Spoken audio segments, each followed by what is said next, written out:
Pernah nggak kamu ngalamin momen di mana seorang pria yang kehilangan pasangannya justru terlihat seperti tidak terjadi apa-apa? Dia tetap menjalani hidupnya, tetap diam, bahkan seolah menghilang tanpa banyak kata. Bukan karena dia berhenti peduli, tapi karena dia sudah terlalu lama menjadi satu-satunya yang berjuang dalam hubungan itu. Dia sudah memberikan segalanya, perhatian, kesabaran, pengertian, dan waktu. Tapi semuanya perlahan dianggap hal biasa sampai akhirnya dia merasa tidak lagi dihargai. Dan ketika dia benar-benar pergi tanpa banyak penjelasan, disitulah justru semuanya mulai terasa berbeda. Wanita yang ditinggalkan mulai menyadari bahwa kehilangan pria yang tulus bukan sekadar kehilangan pasangan, tapi kehilangan seseorang yang selalu ada bahkan ketika dunia sedang tidak berpihak.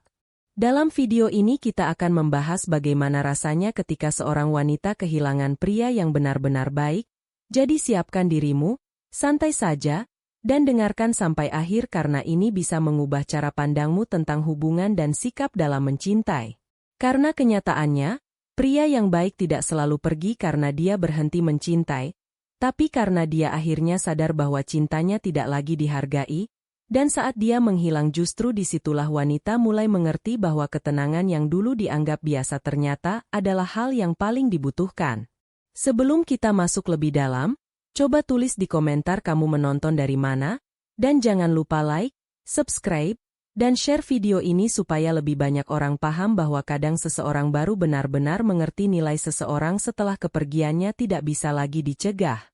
Semua perhatian, kesabaran, dan ketulusan yang dulu terlihat sederhana ternyata meninggalkan ruang kosong yang sangat sulit digantikan. Di sini kita akan sama-sama merenungkan bahwa rasa tenang dalam hubungan seringkali jauh lebih berharga dibanding drama emosional yang terlihat hidup. Karena kehilangan pria yang baik bukan hanya soal kehilangan sosok, tapi kehilangan kehadiran yang tulus tanpa syarat. Pada awalnya, yang pertama muncul adalah ilusi kebebasan dan rasa lega yang menipu. Tidak semua kehilangan langsung terasa menyakitkan, justru saat hubungan berakhir banyak wanita merasa seperti terlepas dari beban, tidak lagi harus membalas pesan, tidak lagi menghadapi perhatian yang terasa mengikat, dan tidak lagi terlibat dalam perdebatan kecil sehari-hari. Semuanya terlihat ringan dan tenang, tapi ketenangan itu sebenarnya bisa saja palsu, karena seringkali itu hanya fase di mana seseorang mengira dirinya lebih bebas padahal sebenarnya sedang kehilangan sesuatu yang stabil. Kita hidup di zaman di mana cinta sering dianggap harus penuh emosi besar, degup jantung cepat, drama, dan ketegangan, sehingga hubungan yang tenang dan konsisten justru terlihat membosankan, padahal pria yang sabar dan setia tidak selalu menciptakan ledakan emosi. Dan disitulah jebakan pertama mulai terbentuk. Seorang wanita bisa saja merasa bahwa pria yang baik itu terlalu datar, terlalu mudah ditebak, bahkan terlalu tenang untuk disebut menarik. Dalam pikirannya mungkin muncul anggapan, aku butuh sesuatu yang lebih hidup, lebih menantang dari ini. Tapi ironinya, ketika hubungan itu benar-benar berakhir dan pria itu pergi tanpa banyak drama, justru waktu yang perlahan membuka kenyataan yang berbeda. Ketenangan yang dulu dianggap membosankan ternyata bukan kekosongan, melainkan bentuk kedewasaan yang tidak langsung dipahami saat itu. Fenomena ini bukan sekadar kisah cinta biasa, tapi juga memiliki penjelasan psikologis yang cukup kuat. Dalam kajian hubungan dikenal adanya kecenderungan yang bisa disebut emotional dysregulation preference, yaitu kondisi ketika seseorang secara tidak sadar lebih tertarik pada hubungan yang penuh naik turun emosi karena sensasi intens yang ditimbulkannya, meskipun seringkali justru melelahkan secara mental. Di sisi lain, hubungan yang stabil dan tenang seringkali dianggap kurang hidup, karena tidak memberikan ledakan emosi yang biasa diasosiasikan dengan cinta. Dan ketika seseorang sudah terbiasa dengan ketenangan itu lalu kehilangannya, barulah tubuh dan pikirannya menyadari bahwa keheningan tanpa kehadiran orang tersebut justru terasa jauh lebih menyakitkan daripada dinamika yang dulu dianggap melelahkan. Lalu muncul pertanyaan berikutnya, mengapa pria baik seringkali dianggap biasa saja? Untuk memahaminya, kita perlu melihat dari sudut pandang psikologis bagaimana persepsi itu terbentuk. Pria yang baik umumnya memiliki 3 karakter utama: konsisten, sabar, dan stabil secara emosional. Namun sayangnya, justru tiga hal ini tidak selalu memicu respons emosional yang kuat dalam jangka pendek. Dalam psikologi hubungan, ini sering dikaitkan dengan konsep yang bisa kita sebut sebagai stability paradox, yaitu paradoks di mana manusia mendambakan ketenangan, tetapi di saat yang sama merasa kehilangan rasa ketika ketenangan itu benar-benar ada. Banyak orang yang tumbuh dalam lingkungan hubungan yang penuh dinamika, konflik, atau ketidakpastian, akhirnya tanpa sadar menganggap bahwa cinta harus selalu diperjuangkan dengan emosi yang kuat. Akibatnya, ketika hadir seorang pria yang menawarkan ketenangan, empati, dan kestabilan, hal itu justru terasa asing, bahkan dianggap kurang menantang atau kurang menarik. Dari perspektif psikologi perkembangan, hal ini juga bisa dijelaskan melalui attachment style atau pola keterikatan. Seseorang dengan anxious attachment cenderung lebih tertarik pada dinamika hubungan yang tidak stabil karena ketidakpastian memicu dorongan emosional yang kuat dan rasa ketagihan secara psikologis. Sementara itu, pria dengan secure attachment menghadirkan hubungan yang stabil, aman, dan dapat diprediksi, sehingga tidak memunculkan kecemasan, dan karena itu sering disalahartikan sebagai sesuatu yang membosankan. Padahal, intensitas emosi bukanlah ukuran dari kualitas cinta yang sebenarnya. Hubungan yang sehat justru sering terasa tenang, karena tidak dipenuhi drama yang menguras energi. Namun sayangnya, pemahaman ini jarang muncul di awal hubungan. Biasanya butuh kehilangan untuk benar-benar menyadarinya, butuh kesunyian untuk memahami arti sebuah kehadiran. Pria baik mungkin tidak selalu pandai menciptakan kejutan yang berlebihan, tetapi dia selalu hadir ketika dibutuhkan. Ia mungkin tidak selalu merangkai kata-kata manis, tetapi dia tahu bagaimana cara mendengarkan tanpa menghakimi.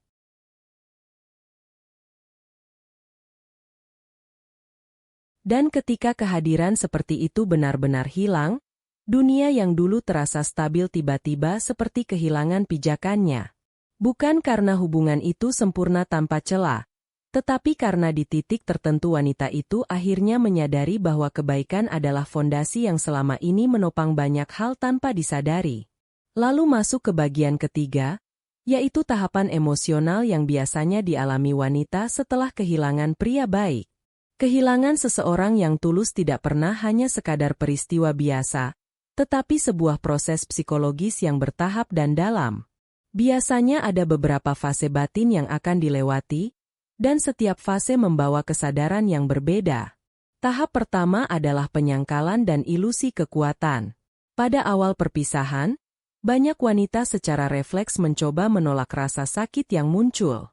Mekanisme ini dalam psikologi dikenal sebagai emotional denial, yaitu kondisi ketika seseorang meyakinkan dirinya bahwa semuanya baik-baik saja meskipun batinnya belum pulih.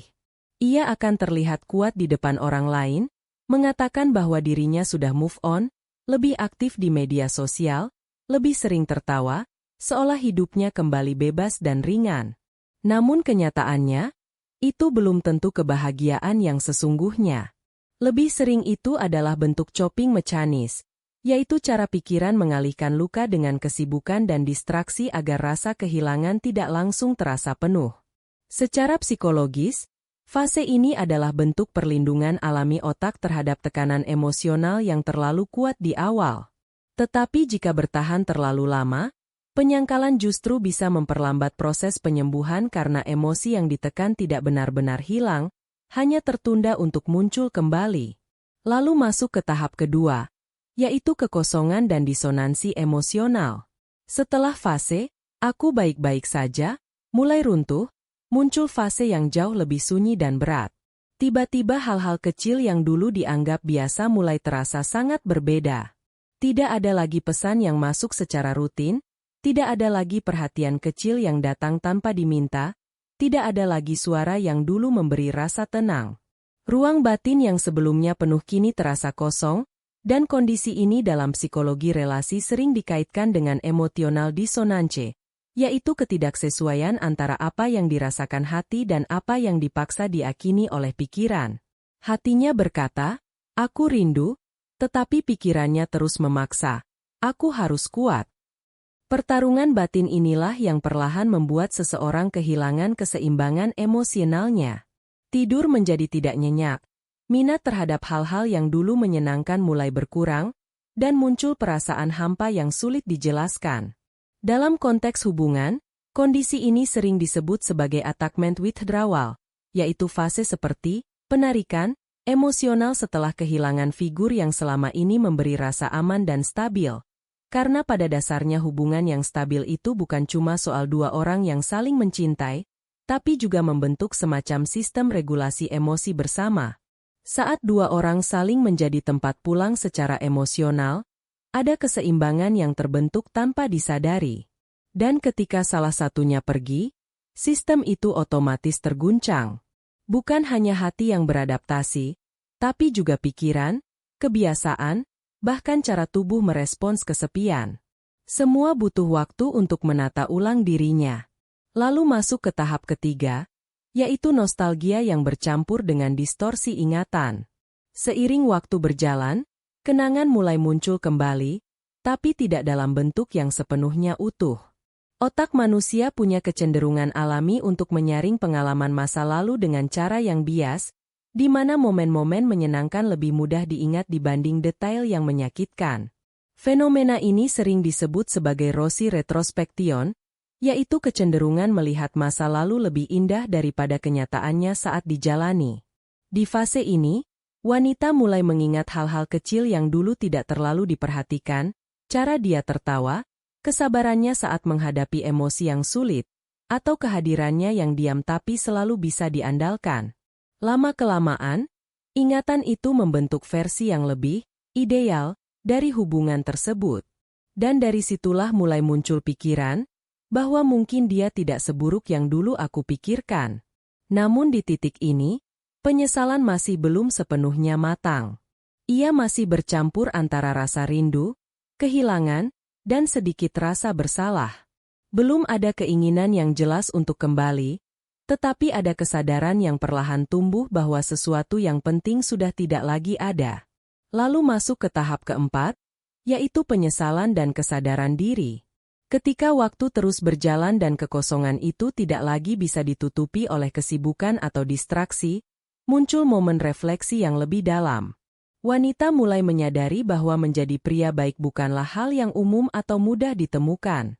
Bahwa perhatian kecil yang dulu terlihat sederhana ternyata adalah bentuk cinta yang sangat tulus dan konsisten. Bahwa tidak semua orang mampu bersabar, memahami, dan tetap hadir tanpa mengubah kasih menjadi kemarahan. Di fase ini, evaluasi diri mulai terjadi secara lebih jujur. Muncul pertanyaan-pertanyaan yang sebelumnya dihindari. Mengapa dulu aku tidak menghargainya lebih baik? Mengapa aku terlalu cepat menganggapnya biasa? Proses ini dalam psikologi disebut self-confrontation, yaitu momen ketika seseorang berhadapan langsung dengan realitas dirinya sendiri, dan mulai melihat perannya dalam runtuhnya sebuah hubungan. Walaupun menyakitkan, fase ini justru menjadi titik penting dalam pertumbuhan pribadi karena disinilah kesadaran mulai terbentuk dengan lebih matang. Dan akhirnya, tahap kelima adalah penerimaan dan transformasi. Di titik ini, seseorang mulai bisa melihat masa lalunya tanpa penyangkalan dan tanpa mengidealkan secara berlebihan. Ia mulai memahami bahwa kehilangan bukanlah hukuman, melainkan bagian dari proses pembelajaran hidup. Bahwa kehadiran pria baik bukan selalu untuk dimiliki selamanya, tetapi untuk memberikan gambaran tentang bagaimana seharusnya seseorang dicintai dan menghargai dirinya sendiri dalam sebuah hubungan. Dalam psikologi, ini sering dikaitkan dengan post-traumatic growth, yaitu kondisi ketika seseorang justru tumbuh dan menjadi lebih dewasa setelah mengalami luka emosional.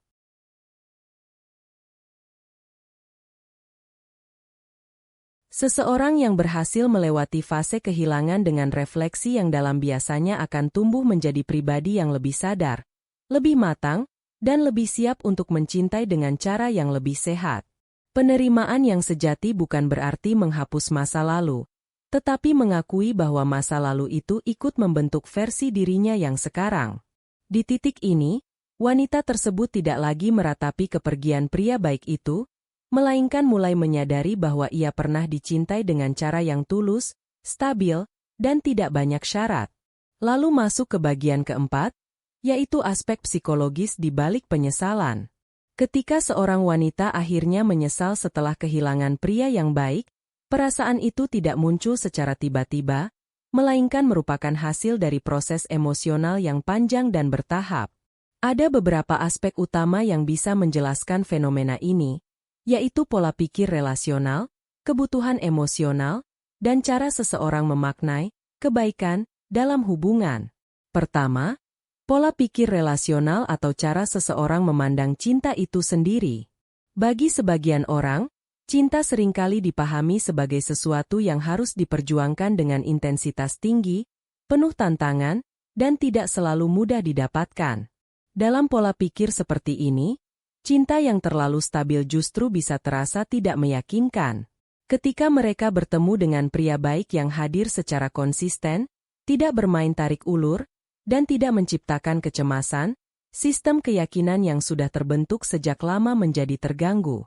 Secara sadar, hati mungkin merasa nyaman, tetapi secara bawah sadar muncul penolakan karena tidak sesuai dengan pola cinta yang selama ini diakini. Fenomena ini banyak dikaitkan dengan teori attachment yang diperkenalkan oleh John Bowlby dan dikembangkan oleh Mary Ainsworth, yang menjelaskan bahwa pengalaman keterikatan di masa kecil, terutama konsistensi kasih sayang dari figur orang tua, sangat memengaruhi cara seseorang membangun hubungan saat dewasa. Individu yang tumbuh dengan kasih sayang yang tidak konsisten cenderung mengembangkan anxious attachment, di mana ketidakpastian justru terasa familiar dan bahkan aman secara emosional. Sebaliknya, stabilitas emosional dari pasangan yang benar-benar baik bisa terasa asing karena tidak sesuai dengan pola yang pernah mereka kenal. Akibatnya, hubungan yang sebenarnya sehat bisa dianggap kurang, menantang, atau kurang hidup. Dan disinilah paradoks itu terjadi. Ketika pria baik hadir, ia terasa terlalu tenang untuk dihargai sepenuhnya, tetapi ketika ia pergi, justru ketenangan itu menjadi hal yang paling dirindukan dan disadari nilainya. Cinta seringkali disalahartikan sebagai sensasi yang berdebar, rasa cemburu yang memuncak, rindu yang menyakitkan, atau emosi yang naik turun tanpa arah. Banyak orang menganggap bahwa semakin intens rasa itu, semakin nyata pula cintanya. Padahal, cinta yang sudah matang justru tidak selalu terasa seperti ledakan emosi, melainkan lebih menyerupai ketenangan, rasa nyaman, dan perasaan aman yang stabil. Namun secara biologis, sistem saraf manusia, terutama yang berkaitan dengan dopamin, lebih mudah bereaksi terhadap hal yang baru, tidak pasti, dan penuh kejutan. Inilah alasan mengapa hubungan yang dipenuhi drama sering terasa lebih hidup, meskipun sebenarnya melelahkan. Pria yang baik biasanya tidak memainkan emosi. Ia tidak menciptakan ketidakpastian, tidak membuat seseorang terus bertanya-tanya, dan tidak menghadirkan rasa takut kehilangan setiap saat. Ia hadir secara konsisten, stabil, dan dapat diprediksi. Namun justru karena terlalu stabil inilah, otak yang terbiasa dengan stimulasi emosional tinggi bisa salah mengartikan ketenangan itu sebagai sesuatu yang membosankan. Seiring waktu, rasa jatuh cinta, yang biasanya dipicu oleh ketegangan emosional mulai berkurang karena tidak ada lagi fluktuasi yang ekstrim. Dan ketika pria seperti itu akhirnya pergi, barulah sistem emosional kehilangan titik keseimbangannya. Di titik inilah wanita mulai menyadari bahwa hubungan yang penuh sensasi tidak selalu berujung pada kebahagiaan jangka panjang.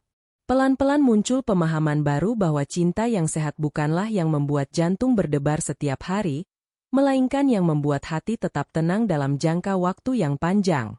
Selain faktor biologis, ada juga pengaruh sosial yang cukup kuat dalam membentuk persepsi tentang kebaikan. Di banyak lingkungan, pria yang dominan, tegas, dan penuh kontrol seringkali lebih dianggap menarik dibandingkan pria yang lembut, sabar, dan stabil secara emosional. Akibatnya, kebaikan kadang disalahartikan sebagai kelemahan, padahal secara psikologis justru sebaliknya. Banyak psikolog modern, termasuk teori yang sering dikaitkan dengan pemikiran Jordan Peterson, menekankan bahwa kebaikan yang matang bukan berasal dari ketidakberdayaan, melainkan dari kemampuan mengendalikan diri dan memilih respon yang tepat. Pria yang baik tidak menahan amarah karena tidak mampu marah, tetapi karena ia memahami bahwa tidak semua hal perlu diselesaikan dengan konflik. Ia memilih tenang bukan karena lemah, melainkan karena memiliki kendali atas dirinya sendiri.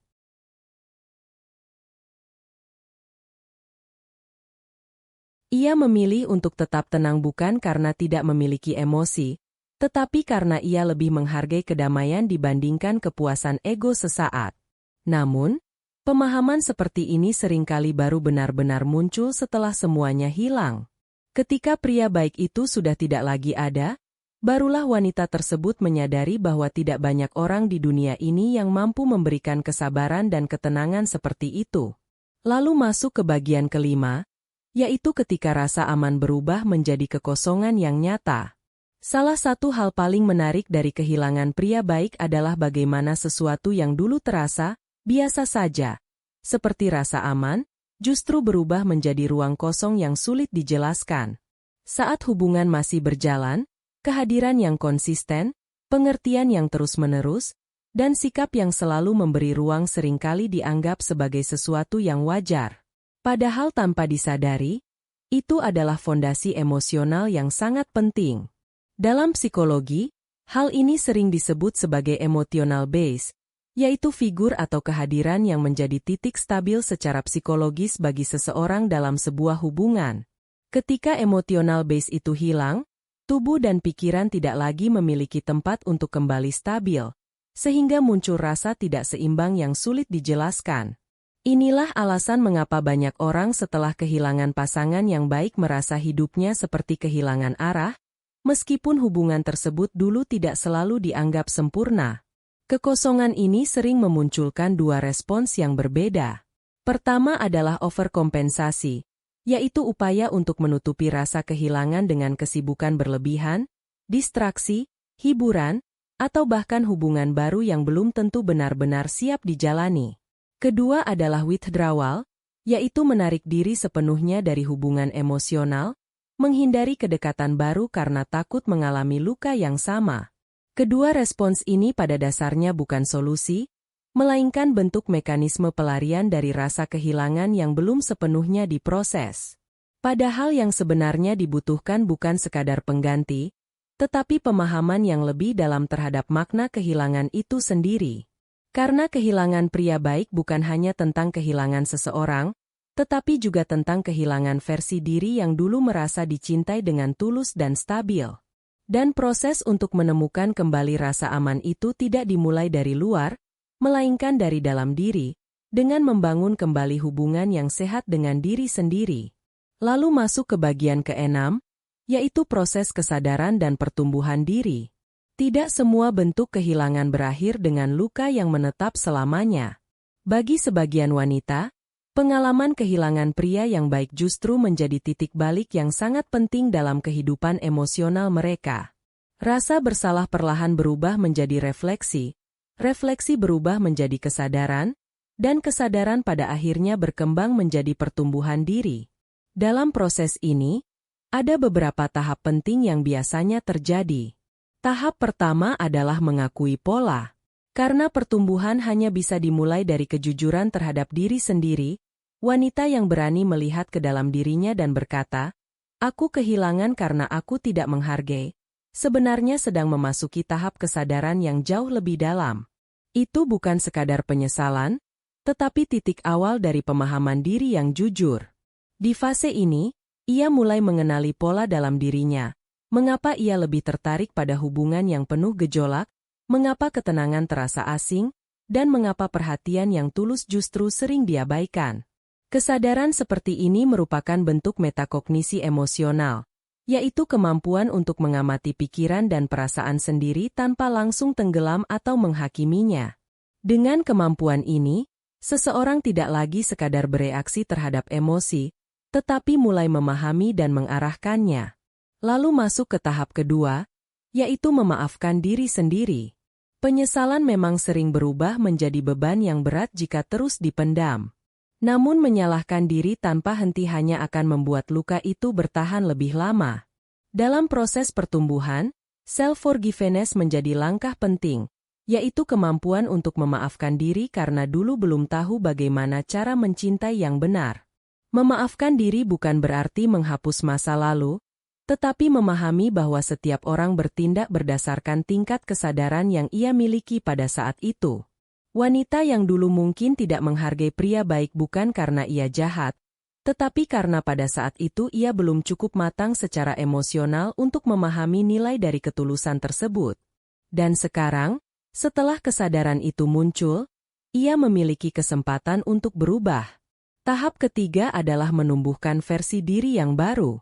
Pertumbuhan sejati terjadi ketika seseorang tidak hanya memahami luka, tetapi juga mengubah cara ia mencintai ke depan. Di fase ini, ia mulai belajar menerima cinta dengan cara yang lebih dewasa, tidak lagi membutuhkan drama untuk merasa dicintai, tidak lagi menguji kesabaran orang lain untuk membuktikan ketulusan, dan tidak lagi menolak kehadiran seseorang hanya karena takut kehilangan. Ia mulai belajar menghargai kebaikan saat itu masih ada, bukan setelah semuanya hilang.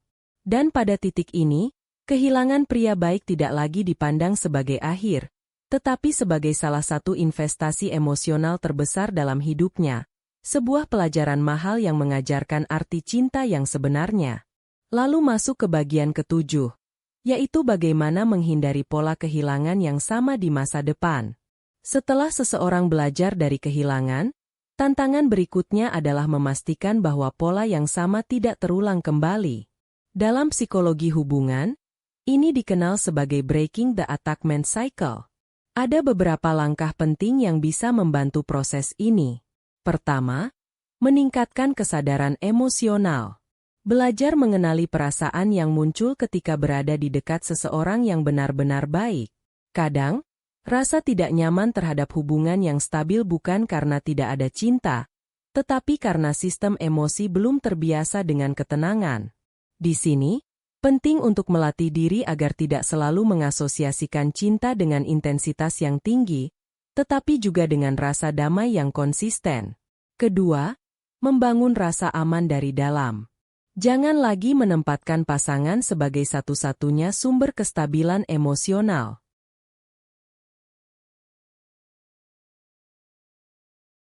Belajar menenangkan diri, memvalidasi perasaan sendiri, dan memahami kebutuhan batin yang belum terpenuhi menjadi langkah penting agar hubungan berikutnya tidak lagi dibangun dari ketergantungan emosional, melainkan dari rasa saling melengkapi yang lebih sehat. Dengan proses ini, seseorang tidak lagi menggantungkan kestabilan dirinya pada orang lain semata, tetapi mulai membangun fondasi emosional dari dalam diri sendiri. Lalu yang ketiga, belajar menghargai konsistensi lebih daripada sekadar intensitas. Hubungan yang penuh intensitas memang sering terasa memikat di awal, seperti emosi yang naik turun dan membuat segalanya terasa hidup, tetapi justru konsistensi yang perlahan membangun rasa aman dan kepercayaan jangka panjang. Wanita yang sudah melewati proses refleksi dari kehilangan biasanya akan mulai lebih menghargai pria yang hadir secara stabil setiap hari, dibandingkan seseorang yang hanya memberi perhatian besar di waktu-waktu tertentu saja. Kemudian yang keempat, adalah kemampuan untuk mengkomunikasikan kebutuhan secara jujur. Tidak sedikit hubungan dengan pria yang baik justru berakhir karena adanya miskomunikasi yang tidak disadari. Wanita seringkali menahan perasaan agar tidak terlihat terlalu menuntut, sementara pria yang sebenarnya tulus menganggap semuanya baik-baik saja karena tidak ada keluhan yang disampaikan. Padahal komunikasi yang jujur adalah jembatan utama antara dua orang yang sama-sama ingin menjaga hubungan, bukan saling menyalahkan, melainkan saling memahami. Belajar berbicara dengan tenang tanpa menyerang, dan mendengarkan tanpa menghakimi, adalah dua hal sederhana yang seringkali mampu mencegah kehilangan yang tidak perlu terjadi. Lalu yang kelima, memahami nilai sebuah kehadiran. Ketika seorang wanita kehilangan pria baik, sebenarnya ia tidak hanya kehilangan sosok seseorang, tetapi juga kehilangan versi dirinya sendiri yang pernah merasa dicintai dengan cara yang tulus dan konsisten. Namun kehilangan seperti ini tidak selalu harus berakhir dalam kesedihan yang berkepanjangan. Dalam banyak kasus, ia justru menjadi titik balik yang penting dalam perjalanan pendewasaan emosi.